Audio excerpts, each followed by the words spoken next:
Greetings, one and all. I'm Dr. Gramanie, CES for Examinations and Assessment Services at Pinetown District Office.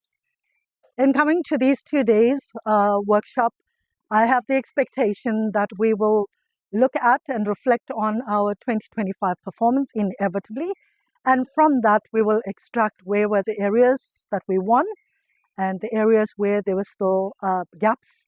And I do think that this meeting here and the deliberation will allow for us to make inputs on strategies to address some of the gaps that we identified in the performance of learners of last year. It's also an opportunity, I think, to appraise ourselves of where did we go, how far we have gone from our last examination, because we always judge by our last performance. So looking at the last performance and into 2026, our expectation is always that we must perform at 100%. And if we have that as our objective in front of us, then we will also try and find strategies to address those learners who are struggling or schools that are underachieving.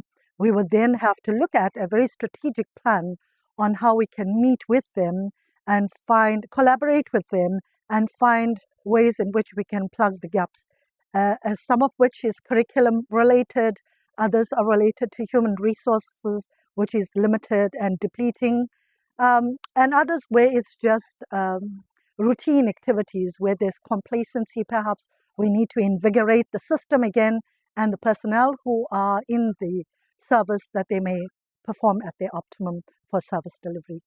I do believe that we have the best leadership in the province, and we're looking to hear their plans and see how best it would resonate with and articulate with what are some of the initiatives that are going to be put into place for the at the district level.